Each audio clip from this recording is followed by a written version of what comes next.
الحمد لله نحمده ونستعينه ونستغفره ونؤمن به ونتوكل عليه ونعوذ بالله من شرور أنفسنا ومن سيئات أعمالنا من يهد الله فلا مضل له ومن يضلل فلا هادي له ونشهد أن لا إله إلا الله وحده لا شريك له ونشهد أن محمدا عبده ورسوله أما بعد فقد قال الله تعالى في القرآن العظيم والفرقان المجيد بعد أعوذ بالله من الشيطان الرجيم بسم الله الرحمن الرحيم إذا جاء نصر الله والفتح ورأيت الناس يدخلون في دين الله أفواجا صدق الله العظيم وقال رسول الله صلى الله عليه وسلم من اتخذ نهبة فليس منا أو كما قال عليه الصلاة والسلام. ஏழு வானம் ஏழு பூமியையும் படைத்து அதற்கிடையிலே பல கோடி ஜீவராசிகளையும் படைத்து அதனுடைய அனைத்து ஹக்குகளையும் நிறைவேற்றிக் கொண்டிருக்கக்கூடிய எல்லாம் வல்ல அல்லாஹ் சுப்ஹானஹு வ தஆலாவின் நல்லருளாலும் இன்னும் கருணையும் சாந்தியும் நிறைந்த ஈருலகத் தலைவர் சிறப்பு மிக்க குணசீலர் எம்பெருமானார் முஹம்மது ஸல்லல்லாஹு அலைஹி வஸல்லம் அவர்களுக்கு சலாத்தை கூறியவனாகவும் இன்னும் அன்னாரின் அடிச்சுவற்றை பின்பற்றி வாழ்ந்து காட்டிய சத்திய சஹாபாக்கள் தாபீன்கள் தபா தாபீன்கள் இந்த ஜும்மாவோட தினத்திலே இங்கே அமர்ந்திருக்கக்கூடிய நம்மின் மீதும் இந்த ஜும்மாவோட தினத்திலே பள்ளியை நோக்கி வர இருக்கக்கூடிய அனைத்து மக்களின் மீதும் அல்லாஹ் சுப்ஹானஹு வ தஆலாவின் சாந்தியும் சமாதானமும் என்றென்றும் நின்று நிலவட்டுமாக. கண்ணியத்திற்குரித்தானவர்களே, இந்த இஸ்லாம் என்னும் மார்க்கம் துவங்கிய அந்த காலத்திலிருந்து இந்த இஸ்லாமியர்கள் இந்த இஸ்லாமிய மார்க்கத்திற்காக பல வகையான போராட்டங்களை என்ன செய்திருக்கின்றார்கள், மேற்கொண்டிருக்கிறார்கள். பல வகையான போர்களில் என்ன செய்திருக்கிறார்கள், தங்களை ஈடுபடுத்தியிருக்கின்றார்கள். அந்த போர்களிலே தலைமை தாங்கி அந்த போர்களிலே வெற்றி பெற்றும் இருக்கிறார்கள். அதே போன்ற ஒரு போராட்டம் தான், அதே போன்ற ஒரு போர் தான் இந்த இந்தியாவினுடைய சுதந்திரத்திற்காக முஸ்லிம்கள் பாடுபட்டது. இந்த இந்தியாவிற்காக, இந்த இந்தியா சுதந்திரம் அடைவதற்காக இந்த இஸ்லாமியர்களின் பங்கு இருக்கின்றதே, அதை நாம் என்ன செய்துவிட முடியாது, இந்த ஒரு ஜும்மாவில் என்ன செய்ய முடியாது, சொல்லிவிட முடியாது. இந்த முஸ்லிம்களுடைய அந்த ஒரு தியாகம் இருக்கின்றதே, எப்படி இஸ்லாத்திற்கு முன்பு இஸ்லாத்திலே இந்த இஸ்லாத்தினுடைய ஆரம்ப காலகட்டத்திலே அந்த சஹாபாக்கள் எவ்வாறாக இந்த இஸ்லாத்திற்காக தியாகம் செய்தார்களோ அதே போன்ற ஒரு தியாகம் இந்த இந்திய சுதந்திரத்திற்காக முஸ்லிம்கள் என்ன செய்திருக்கின்றார்கள், மேற்கொண்டிருக்கின்றார்கள். கிட்டத்தட்ட 76 வருட காலங்களாக ஆகிவிட்டது இந்த இந்திய சுதந்திரம் அடைந்து. 1947ஆம் ஆண்டு ஆகஸ்ட் 15ஆம் தேதி இந்த இந்தியாவிற்கு என்ன செய்கிறது, சுதந்திரம் கிடைக்கின்றது. இந்த போராட்டம் என்பது 1900 அதற்கு மேலாக என்ன செய்யவில்லை, ஆரம்பிக்கவில்லை. கிட்டத்தட்ட இந்த சுதந்திரம் அடைவதற்கு 200 வருட காலங்களுக்கு முன்பதாகவே இந்த போராட்டம் என்பது ஆரம்பிக்கப்பட்டு விட்டது. இந்த ஆரம்ப காலகட்டத்திலே என்ன செய்திருக்கிறார்கள், கிட்டத்தட்ட 1250 அந்த காலகட்டத்திலே என்ன செய்திருக்கிறார்கள், முஸ்லிம்கள் தான் என்ன செய்திருக்கின்றார்கள், இந்த ஆங்கிலேயர்களுடைய அந்த அவர்களுடைய அந்த பாதிப்பை பற்றியும் இன்னும் அந்த ஆங்கிலேயர்களுடைய அந்த ஆளுமை தன்மையை பற்றியும் விலகிக் கொண்ட நபர்கள் முஸ்லிம்கள் தான், இஸ்லாமியர்கள் தான். கண்ணியத்திற்குரியவர்களே, இந்த இஸ்லாமியர்கள் இந்த இந்திய சுதந்திரத்திற்காக பாடுபட்டார்களே, அந்த ஆங்கிலேயர்களுடைய அந்த ஆட்சியின் கீழ் எந்த ஒரு இஸ்லாமியர்களும் சரி, அடிமைகளாகவும் சரி, அதே போன்ற அந்த இஸ்லாமியர்களுக்கு எந்தவித துன்பமும் சரி, சித்திரவதையும் சரி கிடைக்கவில்லை. ஆங்கிலேயர்களுடைய ஆட்சியின் கீழ் முஸ்லிம்கள் எப்படி இருந்தார்கள் என்று சொன்னால் வரலாற்றுகளிலே அந்த புத்தகங்களிலே எழுதுகிறார்கள், இஸ்லாமியர்களே அதிகம் கண்ணியம் வாய்ந்தவர்களாக என்ன செய்தார்கள், ஆங்கிலேயர்கள் கண்ணியப்படுத்தி வைத்திருந்தார்கள். அப்படி இருந்தும் சரி, எதற்காக இந்த இஸ்லாமியர்கள் அந்த ஆங்கிலேயர்களை பற்றி ஆங்கிலேயர்களோடு போராடி எதற்காக சுதந்திரம் அடைந்தார்கள் என்று சொன்னால், இந்த ஆங்கிலேயர்களுடைய ஆட்சியின் கீழ் மற்ற பொதுமக்கள் அவ்வளவு அதிகமான துன்பங்களை என்ன செய்தார்கள், சந்தித்துக் கொண்டிருந்தார்கள். அந்த மக்கள் என்ன செய்ய வேண்டும், அந்த துன்பத்திலிருந்து நீங்க வேண்டும், அந்த மக்களுக்கு சுதந்திரம் கிடைக்க வேண்டும் என்பதற்காகவே இந்த இஸ்லாமியர்கள் என்ன செய்கிறார்கள், இந்த போராட்டத்தை முன்னிறுத்தி என்ன செய்கிறார்கள், போராட்டத்தை தலைமை தாங்கி வெற்றியும் கொள்கிறார்கள். கண்ணியத்திற்குரியவர்களே, இந்த இந்தியாவினுடைய சுதந்திரம் என்பது சாதாரண ஒரு விஷயம் கிடையாது. இதற்காக பல நபர்கள் என்ன செய்திருக்கிறார்கள், பல இஸ்லாமியர்கள் தங்களுடைய உயிர்களையும் தியாகம் செய்திருக்கிறார்கள், தங்களுடைய குடும்பத்தையும் தியாகம் செய்திருக்கிறார்கள், தங்களுடைய செய்திருக்கிறார்கள், தியாகம் செய்திருக்கின்றார்கள். அவற்றை நினைவு கூறுவது, அவற்றை நாம் என்ன செய்து கொள்வது, அறிந்து கொள்வது நம்மின் மீது ஒரு கடமையாக இருக்கின்றது. அவர்களுடைய தியாகத்தை விலகிக் கொள்வது நமக்கு அவசியமான ஒன்றாக இருக்கின்றது. இன்றைய காலகட்டத்திலே இந்த இந்திய சுதந்திரத்திற்காக பாடுபட்ட அத்தனை விஷயங்களையும் என்ன செய்கிறது, மனிதர்கள் என்ன செய்து விடுகிறார்கள், மறந்து விடுகிறார்கள். மனிதனுடைய இயற்கை குணமே என்ன செய்கிறது, மறக்கக்கூடிய அந்த குணமாக இருக்கின்றது. ஆக அந்த மறப்பது என்பது தவறல்ல. மனிதனுடைய இயற்கை குணமே மறப்பது. ஆக அந்த மறப்பது என்பது தவறல்ல. ஆனால் இந்த அரசியல் அமைப்பு இருக்கின்றது, அது மறப்பது மட்டுமல்லாமல் அந்த மறக்கடிக்கப்படுகின்றது. இந்த இந்திய சுதந்திரத்திற்காக முஸ்லிம்கள் பாடுபட்டதை என்ன செய்கிறார்கள், மறக்கடிக்கப்படுகிறார்கள். அதுதான் மிக தவறானதாக இருக்கின்றது. ஆக அவற்றை தெரிந்து கொள்வது, அவற்றை விளங்கிக் கொள்வது, அவற்றை விளங்க வைப்பது, மக்களுக்கு தெரியப்படுத்துவது நம்மினுடைய ஒரு கடமையாக இருக்கின்றது. கண்ணியத்திற்குரியவர்களே, கிட்டத்தட்ட இந்த இந்திய சுதந்திரத்திற்காக 1750 முதல் கிட்டத்தட்ட 100 ஆண்டுகள் வெறும் இஸ்லாமியர்கள் மட்டும்தான் என்ன செய்கிறார்கள், இந்த சுதந்திரத்திற்காக என்ன செய்கிறார்கள், பாடுபடுகிறார்கள். இந்த சுதந்திரத்திற்காக என்ன செய்கிறார்கள், அவர்கள் மட்டும்தான் என்ன செய்கிறார்கள், போராடி கொண்டிருக்கின்றார்கள்.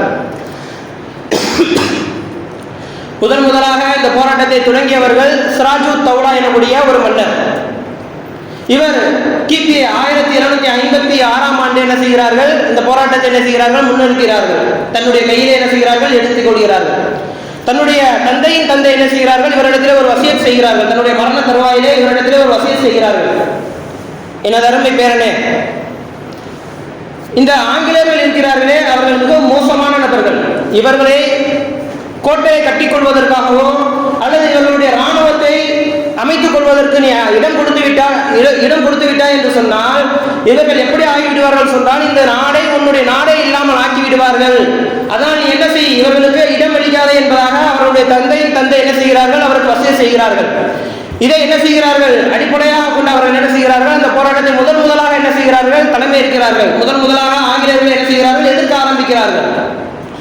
கிட்டத்தட்ட 20,000 குதிரைப்படைகளும் 30,000 கால்நடை படைகளும் 1400 நல்ல பயிற்சி பெற்ற யானைகளையும் வைத்து என்ன செய்கிறார்கள், தன்னுடைய முதல் போராட்டத்தை தன்னுடைய முதல் போர் என்ன செய்கிறார்கள், சுதந்திரத்திற்காக முதல் போர் என்ன செய்கிறார்கள், ஆரம்பிக்கிறார்கள். கண்ணியத்திற்குரியவர்களே, இந்த முதல் போர் இருக்கின்றதே, இது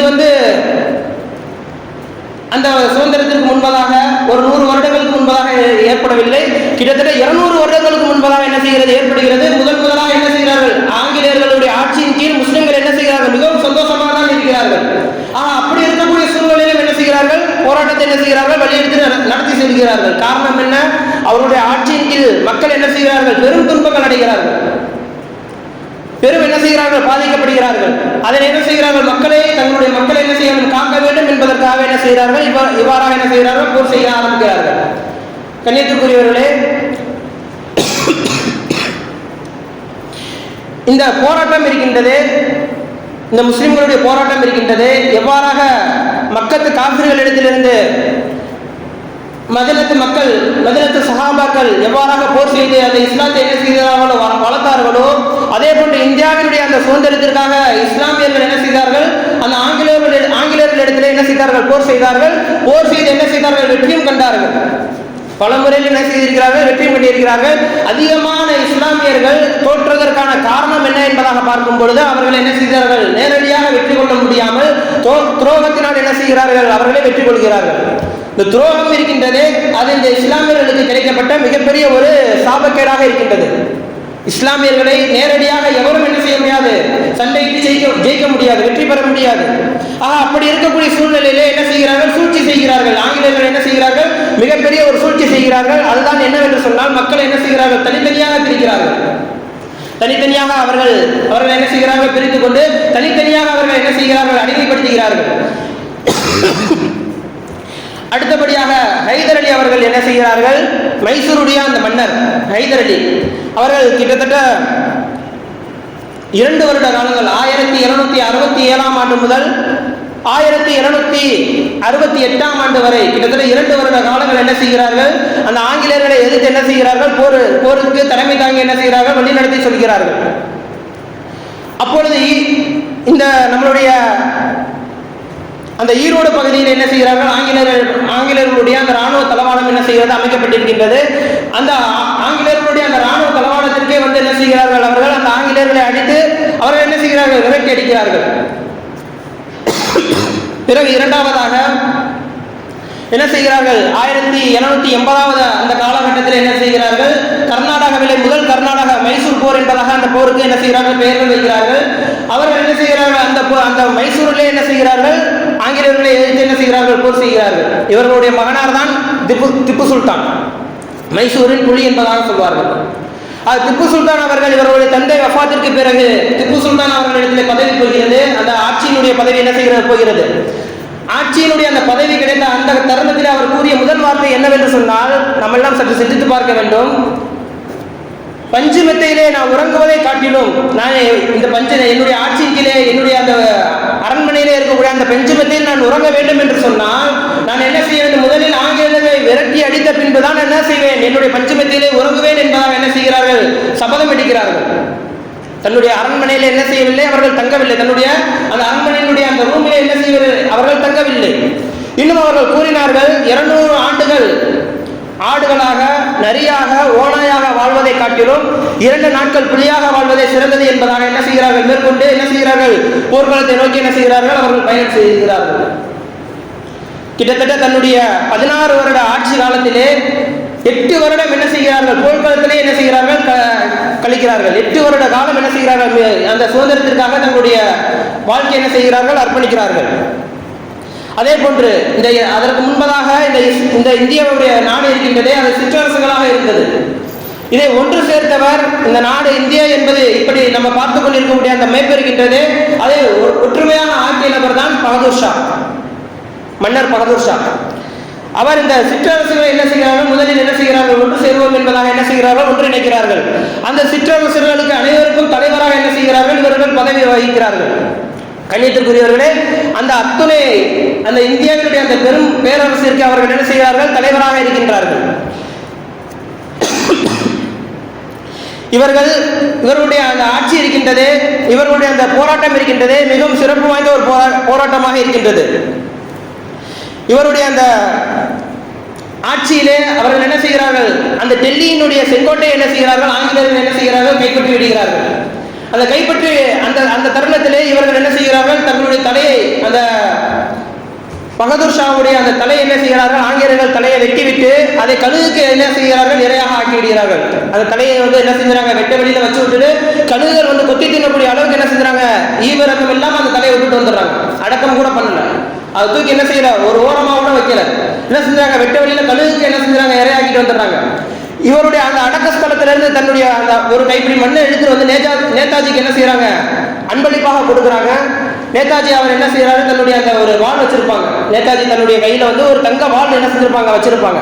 அந்த தங்க வாளினுடைய அந்த கைப்பிடியில் என்ன செய்யறாங்க, அந்த மண்ணை வந்து வச்சுட்டு நேதாஜி அவர் என்ன செய்யறாரு, ஒரு சபதம் எடுக்கிறாரு. இந்த தங்க வாளை நான் என்ன செய்வேன், டெல்லியினுடைய செங்கோட்டைக்குள்ள நான் என்ன செய்வேன், கொண்டு போய் வைக்கிறது வரைக்கும் நான் என்ன செய்ய மாட்டேன், ஓய மாட்டேன் என்பதாக என்ன செய்யறாங்க, ஒரு சபதம் எடுக்கிறாங்க. அதே போல அஹமதுல்லா ஷா எனக்கூடிய ஒரு மௌலவி, இவங்க வந்து பிரிட்டிஷ் அரசாங்கத்தால் மிகவும் தேடப்பட்ட ஒரு நபர். காரணம் என்ன என்றால், அந்த ஆங்கில அரசாங்கம் வந்து இவர் வந்து உயிரோட பிடிச்சு தரக்கூடிய நபர்களுக்கு வந்து 50,000 ரூபாய் என்ன செய்யறேன், நான் வந்து பணமாக தாரேன், அன்பளிப்பாக தாரேன். இன்னும் அந்த பிடித்து தரக்கூடிய நபர்கள் இந்த ஆங்கிலேயர்களுக்கு எதிராக ஏதேனும் ஒரு குற்றங்கள் செய்திருந்தாலும் சரி, எவ்வளவு பெரிய அந்த குற்றமாக இருந்தாலும் சரி, அது மன்னிக்கப்படும் என்பதாக என்ன செய்யறாங்க, ஒரு அறிக்கை என்ன செய்யறாங்க, வெளியிடுறாங்க. ஆங்கிலேயர்களுக்கு எதிராக எவ்வளவு பெரிய குற்றங்கள் செஞ்சிருந்தாலும் சரி, அது மன்னிக்கப்படும், முற்றிலுமாக என்ன செய்யப்படும், மன்னிக்கப்படும் என்பதாக என்ன செய்யறாங்க, ஒரு அறிக்கை வெளியிடுறாங்க. கொஞ்சம் சிந்திச்சு பாருங்க, அந்த இந்திய சுதந்திரம் அடைவதற்கு 1947 அந்த காலகட்டங்கள், 1900 அந்த காலகட்டத்தில் 50,000 ரூபாய் என்பது சாதாரண ஒரு பணம் கிடையாது. இப்பயே அது என்ன செய்யுது, மிகப்பெரிய ஒரு பணமாக இருக்குது. இப்போ ஒரு 100 வருடங்களுக்கு முன்பதாக அந்த பணத்தினுடைய மதிப்பு எவ்வளவு அதிகமாக இருந்திருக்கும். அப்ப இந்த ஒரு அஹமதுல்லா ஷா அந்த மௌலவி அந்த ஆங்கிலேயர்களுக்கு எப்பேற்பட்ட ஒரு தாக்குதல் கொடுத்திருப்பாங்க, ஆங்கிலேயர்களை எப்பேற்பட்ட ஒரு கடுமையான ஒரு தாக்குதல் செஞ்சிருப்பாங்க. ஆங்கிலேயர்களுடைய அந்த கண்ணில் என்ன செஞ்சிருப்பாங்க, விரலை விட்டு எப்படி ஆட்டியிருப்பாங்க என்பதை நம்ம என்ன செய்ய வேண்டும், சற்று சிந்தித்து பார்க்க வேண்டும். சாதாரண என்ன செய்ய மாட்டாங்க, அந்த 50,000 ரூபாய் என்பதை அறிவிப்பு செய்ய மாட்டாங்க. அதே போல அந்த ஆங்கிலேய அரசாங்கத்தை எவ்வளவு எதிர்த்திருந்தாலும் பரவாயில்ல, நான் நான் என்ன செஞ்சேன் பொது மன்னிப்பு தாரேன் என்பதாக என்ன செய்ய மாட்டாங்க, அறிவிப்பு சொல்ல மாட்டாங்க. ஆனா இவரை பிடித்து தரக்கூடிய நபருக்கு, உயிரோடு பிடித்து தரக்கூடிய நபருக்கு அந்த ஒரு பொது மன்னிப்பு என்ன செஞ்சாங்க, அறிவிச்சிருந்தாங்க. அப்ப இவருடைய அந்த ஒரு தாக்குதல் எப்படிப்பட்ட ஒரு தாக்குதலாக இருந்திருக்கும் என்பதை சற்று சிந்தித்து பார்க்க வேண்டும். அதே போல அலி சகோதரர்கள் ஒரு முறை தன்னுடைய அந்த அலி சகோதரர்களுடைய தாயாருக்கு வந்து பிரிட்டிஷ் அரசாங்கம் என்ன செய்யறாங்க, அந்த ஆங்கிலேய தளபதிகள் வந்து என்ன செய்யறாங்க, ஒரு விஷயம் சொல்றாங்க. இங்க பாருங்க, உங்களுடைய அந்த மகனார் என்ன செய்யறாங்கன்னா, இந்த ஆங்கிலேயர்களுடைய அந்த படையை என்ன செய்யறாங்க, மிகவும் கடுமையான முறையில் என்ன செய்யறாங்க, எதிர்க்கிறாங்க. நீங்க உங்களுடைய மகன்கிட்ட சொல்லுங்க, உங்களுடைய மகன்கிட்ட சொல்லுங்க, நாங்க என்ன செய்வோம், அவரை வந்து மன்னிச்சு விட்டுறோம், இனிமேல் என்ன செய்ய வேண்டாம், எங்களுடைய படையை வந்து எதிர்த்து வந்து என்ன செய்ய வேண்டாம், போர் செய்ய வேண்டாம் என்பதாக உங்களுடைய மகன்கிட்ட வந்து நீங்க சொல்லுங்க என்பதாக அந்த அலி சகோதரர்களுடைய தாயார்ட்ட வந்து என்ன செய்யறாங்க, சொல்றாங்க. அந்த தாயார் கூறிய வார்த்தை சிந்தித்து பார்க்க வேண்டும். எவ்வளவு கடுமையான, அதாவது எவ்வளவு வீரம் வாய்ந்த வார்த்தை என்பதாக சற்று சிந்தித்து பார்க்க வேண்டும். என்னுடைய அந்த மகன்களை, என்னுடைய இந்த அதாவது உங்களுக்கு வந்து வயதான அந்த காலகட்டத்தில் கைகள்லாம் நடுக்கம் இருந்த அந்த கை, என்னுடைய இந்த தளர்வுற்ற அந்த கையால என்னுடைய மகன்களுடைய கழுத்தை நெருந்து கூட நான் கொலை செய்வேன். ஆனா என்ன செய்ய மாட்டேன், உங்களுடைய அந்த எதிரி, அந்த உங்களுடைய அந்த ஒரு ஆசைக்கு நான் என்ன செய்ய மாட்டேன், என்னுடைய மகன்களை இரையாக ஆக்க மாட்டேன் என்பதாக சொன்னாங்க. என்னுடைய மகன்கள் உங்களை கண்டிப்பான முறையில் என்ன செய்வாங்க, எதிர்த்து போர் செஞ்சு கொண்டே தான் இருப்பாங்க. அவங்களை கொலை செய்யறதுக்கு கூட நான் தயங்க மாட்டேன், உங்களை எதிர்க்கிறதுக்கு நான் என்ன செய்ய மாட்டேன், தடுக்க மாட்டேன் என்பதாக சொல்றாங்க. அப்ப அவங்களுடைய அந்த ஒரு இந்திய சுதந்திரம் அடைய வேண்டும் என்பதாக அவங்களுடைய உள்ளத்துல எவ்வளவு ஆழமாக பயந்திருக்கும். தன்னுடைய மகன்களை கொலை செஞ்சிருவேன் என்பதாக சொல்லும் பொழுது அந்த தாயார் எப்படிப்பட்ட வார்த்தை சொல்லி இருக்கிறாங்க, எப்படிப்பட்ட ஒரு வார்த்தை. அதே போல ஒரு முறை இது காந்தியடிகள் என்ன செய்யறாங்கன்னாக்க, அலி சகோதரர்களுடைய தாயாரை சந்திக்கிறதுக்காக என்ன செய்யறாங்க, அவங்களுடைய வீட்டுக்கு வராங்க. வரக்கூடிய சமயத்துல வந்து அந்த அலி சகோதரர்களுடைய தாயார் வந்து என்ன செய்வாங்கன்னாக்க, ஒரு துணியை நெய்யக்கூடிய ஒரு வீட்டுல என்ன செய்வாங்க, அந்த வேலையை செய்வாங்க. காந்தியடிகள் தங்களுடைய வீட்டுக்கு வந்திருக்கக்கூடிய அந்த தருணத்துல அவங்களுடைய வீட்டுல கொடுக்கறதுக்கு எதுவுமே இல்லை. அப்ப அவங்க என்ன செய்யறாங்கன்னாக்கோ, அந்த ஒரு ஆடை மட்டும் என்ன செய்யறாங்க, அவங்களுடைய கையில இருக்குது. இதை காந்தியடிகள்கிட்ட கொண்டு போய் கொடுக்குறாங்க. இதை நான் என்ன செய்யறேன், உங்களுக்கு கதரா தாரேன். கதர் என்பது உருதுல வந்து என்னன்னாக்க கண்ணியம் நிறைந்தது என்பதாக ஒரு வார்த்தை. இதை வந்து நீங்க என்ன செய்யுங்க, கண்ணியத்திற்காக என்ன செஞ்சு கொள்ளுங்க, வாங்கிக் கொள்ளுங்கள் என்பதாக சொல்லும் பொழுது அந்த காந்தி அவர்கள் அந்த லைலத்துல் கத்ருடைய அந்த இரவுல என்ன செய்வாங்கன்னாக்கா, அவங்க அந்த தாயாரனுடைய வீட்டுக்கு போவாங்க. அந்த ஆடைக்கு அந்த தாயார் சொல்லக்கூடிய அந்த கண்ணியம் என்ற வார்த்தை வந்து கதிர் என்பதாக குறிப்பிட்டு சொல்லுவாங்க. காந்தியடிகள் லைலத்துல் கத்ருடைய இரவு அந்த வீட்டுக்கு சென்றதனாலையும் அந்த தாயார் கதிர் என்பதாக சொன்னதின் காரணமாகவும் அந்த ஆடைக்கு கதிருடைய ஆடை என்பதாக என்ன செய்யறாங்க, பெயர் வைக்கிறாங்க. பெயர் வைத்தது மட்டுமல்லாமல் அவங்க ஒரு என்ன செய்யறாங்க, ஒரு அறிவிப்பு செய்யறாங்க. இந்திய சுதந்திரத்திற்காக யார் யாரெல்லாம் போராடுறாங்களோ அவங்க எல்லாருமே என்ன செய்யணும், இந்த கதிர் என்ன செய்யணும், பயன்படுத்தணும். இந்த கதிர் என்பது இந்திய சுதந்திர போராட்ட வீரர்களினுடைய ஒரு ஆடை என்பதாகவும் என்ன செய்யறாங்க, காந்தியடிகள் என்ன செய்யறாங்க, ஒரு அறிவிப்பும் கொடுக்குறாங்க. அதே போல அமீர் ஹம்சா அப்படிங்கிற ஒரு நபர், இவர் வந்து மிகப்பெரிய ஒரு செல்வந்தர், மிகப்பெரிய ஒரு செல்வந்தர். இவர் அந்த நேதாஜி அவர்கள் தன்னுடைய அந்த ராணுவ படையை அமைத்துக் கொண்டிருந்த அந்த தருணத்தில் வந்து அந்த ராணுவத்திற்கு பொருளாதார உதவி தேவைப்பட்டுச்சு. அந்த ராணுவம் என்பது சாதாரண ஒரு விஷயம் கிடையாது. அதை அமைக்கக்கூடிய அந்த தருணத்தில் வந்து அந்த ராணுவத்திற்கு பொருளாதார உதவி தேவைப்பட்டுச்சு. அப்ப இந்த அமீர் ஹம்சாவுடைய தந்தை என்ன செய்யறாருனாக்கா, அந்த ராணுவத்திற்கு என்ன செய்யறாங்க, 2 லட்சம் ரூபாய் என்ன செய்யறாங்க, அன்பளிப்பாக என்ன செய்யறாங்க, கொடுக்குறாங்க. கிட்டத்தட்ட 100 வருடங்களுக்கு முன்பதாக 2 லட்சம் ரூபாய் என்பது சாதாரண ஒரு விஷயம் கிடையாது. அந்த 2 லட்சம் ரூபாய் என்ன செய்யறாங்க, இந்திய சுதந்திரத்திற்காக அந்த நேதாஜி அவர்கள் அமைத்த அந்த ராணுவ தளவாடத்திற்கு, அந்த ராணுவ படைக்கு என்ன செய்யறாங்க, அன்பளிப்பாக கொடுக்குறாங்க.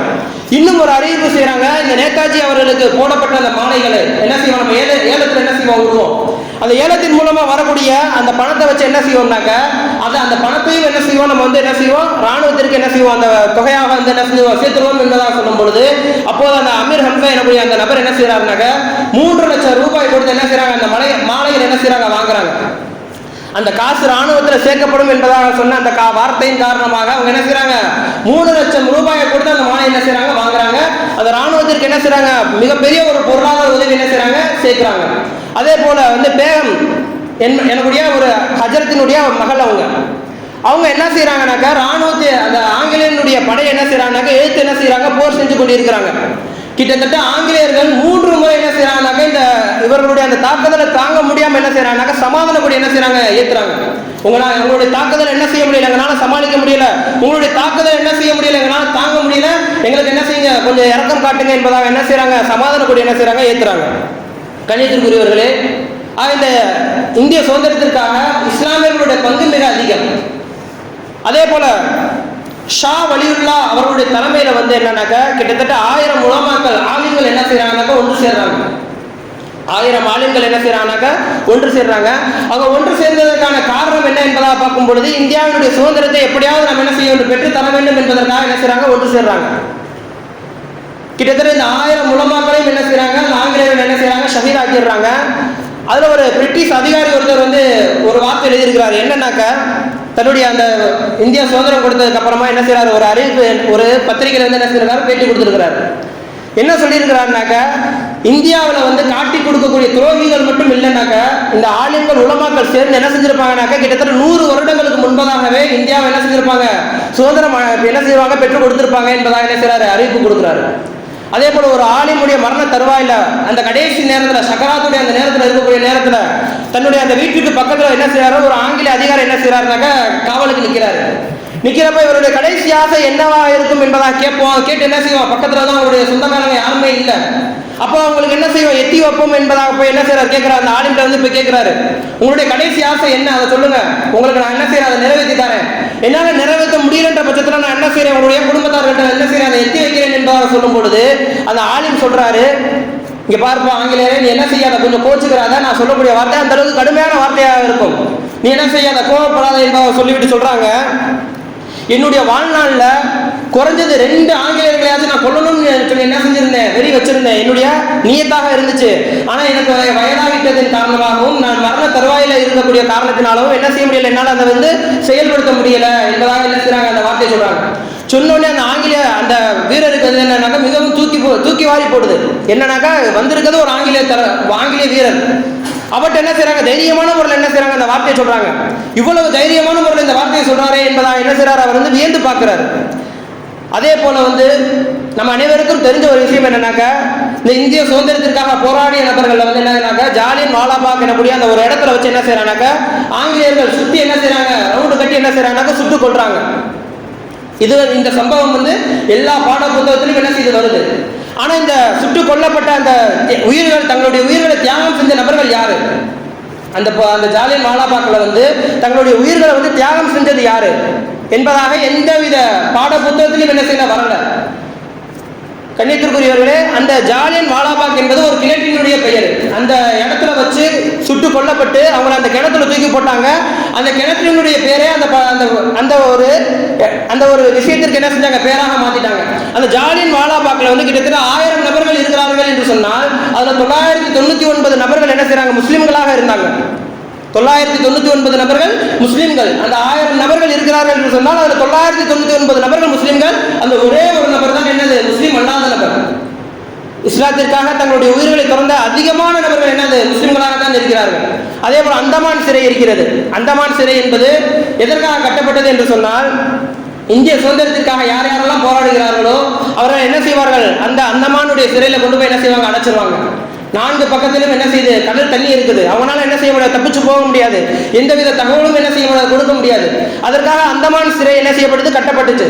அந்த அந்தமானுடைய சிறையை நிரப்பியதுல அதிகமான நபர்கள், அந்த அந்தமானுடைய சிறையை நிரப்பியதுல முழுமையான நிரப்பிய நபர்கள் முஸ்லிம்கள் தான். கண்ணியத்திற்குரியவர்களே, இந்த இந்தியாவினுடைய சுதந்திரத்திற்காக அதிகமான அளவு பாடுபட்ட நபர்கள் முஸ்லிம்கள். இந்த இந்திய சுதந்திரத்தை கொண்டாடக்கூடிய முழு தகுதியும் இருக்கக்கூடிய நபர்கள் முஸ்லிம்கள்.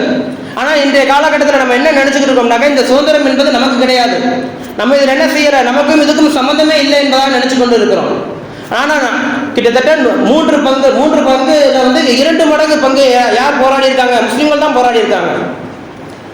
இன்னும் பல நபர்களுடைய பேர்கள் என்ன செய்ய முடியல, நம்மளால சொல்ல முடியல. பல நபர்களுடைய அந்த வரலாறு என்ன செய்யப்படலை, பதிக்கப்படலை.